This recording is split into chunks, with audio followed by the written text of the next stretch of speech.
ഒരു വലിയ യുദ്ധം തുടങ്ങാൻ പോകുന്നു. ലക്ഷക്കണക്കിന് പടയാളികൾ, അവർക്കിടയിൽ വല്ലാത്തൊരു നിശബ്ദത. ആ നിശബ്ദതയെ കീറിമുറിച്ചുകൊണ്ട് ഒരു ശബ്ദമുണ്ടായാൽ എങ്ങനെയുണ്ടാകും? ഭഗവത്ഗീതയിലെ ഒരൊറ്റ ശ്ലോകം ആ ഒരു നിമിഷത്തെ എത്ര മനോഹരമായാണ് വരച്ചു കാട്ടുന്നതെന്ന് നമുക്ക് നോക്കാം. ഇതാണ് ആ ശ്ലോകം. ഭഗവത്ഗീതയിലെ 1-ാം അധ്യായത്തിലെ 13-ാമത്തെ ശ്ലോകമാണിത്. ഇത് സംസ്കൃതത്തിലായതുകൊണ്ട് ചിലപ്പോൾ ഒറ്റയടിക്ക് മനസ്സിലായി എന്ന് വരില്ല. പക്ഷേ പേടിക്കണ്ട, ഈ വാക്കുകൾക്കുള്ളിൽ ഒരു യുദ്ധത്തിന്റെ തുടക്കം കുറിച്ച കാതടപ്പിക്കുന്ന ഒരു ശബ്ദമുണ്ട്. അതിന്റെ ഉള്ളറകളിലേക്ക് നമുക്കൊന്ന് പോയി നോക്കാം. വളരെ ലളിതമായി പറഞ്ഞാൽ ഇതാണ് ആ ശബ്ദം. കുരുക്ഷേത്ര യുദ്ധത്തിൽ കൗരവപക്ഷത്തുനിന്നും ഉയർന്ന ആദ്യത്തെ ഗർജനം. ഇതൊരു സാധാരണ ശബ്ദമൊന്നും ആയിരുന്നില്ല, മറിച്ച് എല്ലാം തകർത്തെറിയാൻ വരുന്ന ഒരു കൊടുങ്കാറ്റിന്റെ വരവറിയിക്കുന്ന ശബ്ദമായിരുന്നു അത്. ഇതിന്റെ ഒരു പശ്ചാത്തലം നമ്മൾ അറിയണം. ഇതിന് തൊട്ടു മുമ്പുള്ള ശ്ലോകത്തിൽ എന്താണുണ്ടായതെന്നോ?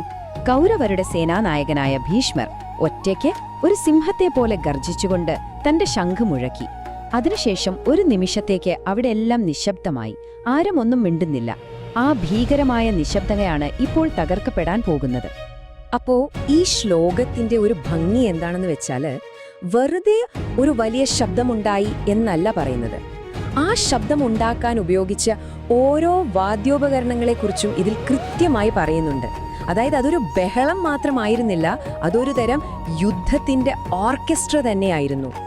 നമുക്ക് നോക്കിയാലോ ഏതൊക്കെയായിരുന്നു ആ ഉപകരണങ്ങളെന്ന്. കണ്ടില്ലേ? 5 തരം ഉപകരണങ്ങൾ: ശംഖുകൾ, പെരുമ്പറകൾ, പണവങ്ങൾ എന്ന് പറയുന്ന ചെറിയ ചെണ്ടകൾ, ആനങ്ങങ്ങൾ എന്നറിയപ്പെടുന്ന വലിയ ചെണ്ടകൾ, പിന്നെ ഗോമുഖങ്ങൾ അഥവാ കൊമ്പുവിളികൾ. ഇതിലെ ഏറ്റവും പ്രധാനപ്പെട്ട വാക്ക് സഹസ ഈവ എന്നതാണ്. അതിനർത്ഥം ഇതെല്ലാം മുഴക്കിയത് പെട്ടെന്നാണ്, ഒരേ സമയത്താണ്, ഒരുമിച്ച്. ആരും ആർക്കു വേണ്ടിയും കാത്തുനിന്നില്ല.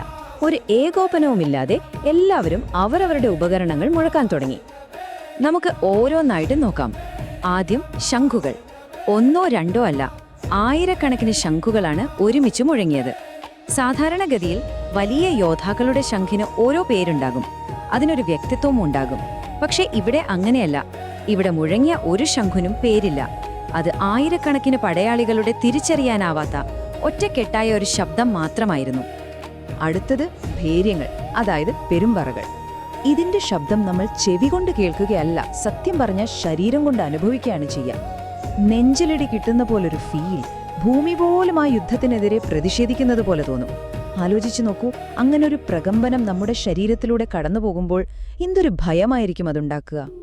പിന്നെ വരുന്നത് പണവങ്ങളാണ്, ചെറിയ ചെണ്ടകൾ. സാധാരണ കാലാൾ പടയാളികളാണ് ഇത് കൊണ്ടു നടക്കുക. ഇതിന്റെ താളം വളരെ വേഗതയേറിയതാണ്. നമ്മുടെ ഹൃദയമിടിപ്പ് കൂടുന്നത് പോലെ തോന്നും അത് കേൾക്കുമ്പോൾ. ഒരു തിടുക്കത്തിന്റെ, ഒരു വെപ്രാളത്തിന്റെ ശബ്ദം. ഇപ്പോൾ ഈ നിമിഷം യുദ്ധം തുടങ്ങണം എന്നുള്ള ഒരു ആഹ്വാനം പോലെ. അടുത്തത് ആനകങ്ങൾ, ഭീമാകാരമായ ചെണ്ടകൾ. ഇവ വച്ചിരുന്നത് ആനകളുടെ പുറത്തും വലിയ രഥങ്ങളിലുമൊക്കെയാണ്. ഇതിന്റെ ശബ്ദം ഒരു ഇടിമുഴക്കം പോലെയാണ്. കൊടുങ്കാറ്റ് തൊട്ടടുത്തെത്തി ഇനി ആർക്കും രക്ഷപ്പെടാനാവില്ല എന്നുറക്കെ പ്രഖ്യാപിക്കുന്ന ഒരു ശബ്ദം. അവസാനമായി ഗോമുഖങ്ങൾ, പശുവിന്റെ കൊമ്പ് പോലുള്ള വളഞ്ഞ തരം കാഹളങ്ങൾ. ഇതിന്റെ ശബ്ദം വളരെ ഷാർപ്പാണ്. മറ്റെല്ലാ ശബ്ദങ്ങളെയും തുളച്ചുകൊണ്ട് ചെവിയിലേക്ക് കയറുന്നൊരു ശബ്ദം. സൈന്യത്തിന് മുന്നോട്ട് പോകാനുള്ള ആജ്ഞ നൽകുന്ന ഒരു സിഗ്നൽ പോലെയായിരുന്നു അത്. അപ്പോ ഈ 5 തരം ഉപകരണങ്ങളും ചേർന്നുണ്ടാക്കിയ അഭീകരമായ ശബ്ദത്തെ വർണ്ണിക്കാൻ വ്യാസൻ ഒരൊറ്റ വാക്കാണ് ഉപയോഗിക്കുന്നത്. ആ ഒരു വാക്കിലാണ് ഈ ശ്ലോകത്തിന്റെ മുഴുവൻ അർത്ഥവും ഒളിഞ്ഞിരിക്കുന്നത്. എന്തായിരിക്കും ആ വാക്ക്? ഇതാണ് ആ വാക്ക്: തുമുല.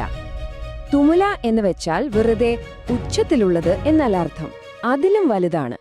കോലാഹലം നിറഞ്ഞ, പ്രക്ഷുബ്ധമായ, ഒരു ക്രമവുമില്ലാത്ത, കേൾക്കുന്നവരെ ഭയപ്പെടുത്തുന്ന ഒരു ശബ്ദം. ഒരു ഫുട്ബോൾ സ്റ്റേഡിയത്തിൽ ഗോൾ അടിക്കുമ്പോൾ ഉണ്ടാകുന്ന ആരവം പോലെ, പക്ഷേ അതിൽ സന്തോഷത്തിന് പകരം ഭയമാണെന്ന് മാത്രം. അപ്പോൾ തുമുല എന്ന വാക്ക് കൗരവ സൈന്യത്തിന്റെ സ്വഭാവം തന്നെയാണ് കാണിക്കുന്നത്. ഒന്നാമത്, അത് ആശയക്കുഴപ്പത്തിന്റെ ശബ്ദമാണ്. കാരണം അതിനൊരു താളമില്ല, ലക്ഷ്യബോധമില്ലാത്ത ഒരു സൈന്യത്തെ പോലെ. രണ്ടാമത്, അതൊരു കോലാഹലമാണ്. ഒരു സംഘടിത സൈന്യത്തിന്റെ ശബ്ദമല്ല, മറിച്ചൊരു ആൾക്കൂട്ടത്തിന്റെ ബഹളമാണ്. മൂന്നാമത്, അത് ഭീകരതയുടെ ശബ്ദമാണ്. കാരണം ആ ശക്തിക്ക് ധർമ്മത്തിന്റെ പിൻബലമില്ല. അവസാനമായി, അത് അനിവാര്യതയുടെ ശബ്ദമാണ്. അതായത് ഇനി പിന്നോട്ട് ഒരു മടക്കമില്ല എന്നതിന്റെ പ്രഖ്യാപനം. നമുക്കൊരു നിമിഷം വിക്രമൻ എന്നൊരു സാധാരണ കൗരവ സൈനികന്റെ സ്ഥാനത്ത് നിന്ന് ചിന്തിക്കാം. ഭീഷ്മർ ഒറ്റയ്ക്ക് ശംഖുമുഴക്കിയപ്പോൾ അവന് അഭിമാനവും ധൈര്യവും തോന്നി. പക്ഷെ പെട്ടെന്ന് സൈന്യത്തിൽ നിന്ന് ഈ തുമുല ശബ്ദം ഉയർന്നപ്പോൾ അവൻ തിരിച്ചറിഞ്ഞു, ദൈവമേ, ഞങ്ങൾ ആരും ധൈര്യശാലികളല്ല, ഞങ്ങൾ എല്ലാവരും പേടിച്ചിരിക്കുകയാണ്. ഈ ശബ്ദം ഞങ്ങളുടെ ഭയം കൂട്ടുകയല്ലാതെ കുറയ്ക്കുന്നില്ല. ഇവിടെയാണ് നമ്മളൊരു പ്രധാനപ്പെട്ട കാര്യത്തിലേക്ക് വരുന്നത്. കൗരവരുടെ ശബ്ദവും പാണ്ഡവരുടെ ശബ്ദവും തമ്മിലുള്ള വ്യത്യാസം. ശരിക്കും ഒരു സൈന്യത്തിന്റെ ശബ്ദം കേട്ടാൽ മതി അവരുടെ ആത്മാവ് എന്താണെന്ന് മനസ്സിലാക്കാൻ. ഈ ടേബിൾ നോക്കൂ. തൊട്ടു മുമ്പത്തെ ശ്ലോകത്തില് ഭീഷ്മരുടെ ശബ്ദം ഒറ്റയ്ക്കുള്ളതായിരുന്നു. അതിനൊരു ക്രമവും ഗാംഭീര്യവും ഉണ്ടായിരുന്നു. എന്നാൽ ഈ ശ്ലോകത്തിലോ ഒരുപാട് പേരുണ്ട്, ഒരു ഓർക്കസ്ട്ര പോലെയുണ്ട്. പക്ഷെ ഫലമോ ക്രമമില്ലായ്മ, അരാജകത്വം, പ്രക്ഷുബ്ധത. ഈ വ്യത്യാസം വളരെ വലുതാണ്. ശരിക്കും പറഞ്ഞാ ഈ ശ്ലോകത്തിൽ എന്താണോ ഇല്ലാത്തത് അതാണ് ഏറ്റവും പ്രധാനം: ക്രമം. കൗരവരുടെ ശബ്ദത്തിൽ ഒരു താളമില്ല, ഒരു ഏകോപനമില്ല, ഒരു ലക്ഷ്യബോധവുമില്ല. ഇതൊരു യാദൃച്ഛികമല്ല. അവരുടെ ലക്ഷ്യം അധാർമികമായതുകൊണ്ട് അവരുടെ ശബ്ദവും അരാജകമായി പോയി. ഇനി കുറച്ചുകൂടി മുന്നോട്ട് പോകുമ്പോൾ പാണ്ഡവരുടെ ശബ്ദം കേൾക്കുമ്പോൾ ഈ വ്യത്യാസം നമുക്ക് ശരിക്കും മനസ്സിലാവും. കൗരവരുടെ ശബ്ദം പേരില്ലാത്തൊരു കോലാഹലമാണെങ്കിൽ പാണ്ഡവരുടെ ശബ്ദം പേരുകളുള്ള, ക്രമമുള്ള ഒരു ദിവ്യ സംഗീതം പോലെയായിരിക്കും. അവരുടെ ഓരോ ശംഖിനും പേരുണ്ട്, ഓരോ ശബ്ദത്തിനും വ്യക്തമായ അർത്ഥമുണ്ട്. അപ്പോൾ ആയിരക്കണക്കിന് വർഷങ്ങൾക്ക് മുൻപുള്ള ഈ യുദ്ധക്കളത്തിലെ ശബ്ദത്തിൽ നിന്ന് നമുക്കിന്ന് എന്ത് പഠിക്കാനുണ്ട്? നമുക്ക് നമ്മുടെ ജീവിതത്തിലേക്ക് വരാം. ഈ ഒരൊറ്റ ശ്ലോകം കൗരവ സൈന്യത്തിന്റെ ഒരു പൂർണ്ണ ചിത്രം നമുക്ക് തരുന്നുണ്ട്. അവർ എണ്ണത്തിൽ ഭീമാകാരമായിരുന്നു, അവർക്ക് വലിയ ശക്തിയുണ്ടായിരുന്നു. പക്ഷേ ആ ശക്തിക്കൊരു ദിശാബോധമോ ക്രമമോ ഉണ്ടായിരുന്നില്ല. അവരുടെ ഏറ്റവും വലിയ ശക്തിയായ ആ എണ്ണ കൂടുതൽ തന്നെയായിരുന്നു അവരുടെ ഏറ്റവും വലിയ ദൗർബല്യവും. ഇതിൽ നിന്നുള്ള ഏറ്റവും വലിയ പാഠം ഇതാണ്: വെറുതെ ശബ്ദമുണ്ടാക്കിയതുകൊണ്ടോ വലിയ ശക്തി കാണിച്ചതുകൊണ്ടോ മാത്രം കാര്യമില്ല. നമ്മുടെ പ്രവൃത്തികൾക്ക്, നമ്മുടെ ശബ്ദത്തിന് ധാർമ്മികമായ ഒരു ലക്ഷ്യമില്ലെങ്കിൽ അതെല്ലാം അവസാനം അർത്ഥമില്ലാത്തൊരു കോലാഹലം മാത്രമായി മാറും. അതുകൊണ്ട് ഈ ഒരു ചോദ്യം നിങ്ങളോട് ചോദിച്ചുകൊണ്ട് ഞാൻ നിർത്തട്ടെ. നിങ്ങളുടെ ജീവിതത്തിൽ നിങ്ങൾ എന്ത് ശബ്ദമാണ് ഉണ്ടാക്കുന്നത്? നിങ്ങളുടെ പ്രവൃത്തികൾ, നിങ്ങളുടെ വാക്കുകൾ, അതെല്ലാം ലോകത്തിലെ ഈ വലിയ കോലാഹലത്തിന്റെ ഭാഗമായി മാറുന്നുവോ അതോ അതിന് വ്യക്തമായ ഒരു അർത്ഥം നൽകുന്നുവോ? ഒന്ന് ചിന്തിച്ചു നോക്കൂ. വീഡിയോ ഇഷ്ടപ്പെട്ടെങ്കിൽ ചാനൽ സബ്സ്ക്രൈബ് ചെയ്യാൻ മറക്കല്ലേ.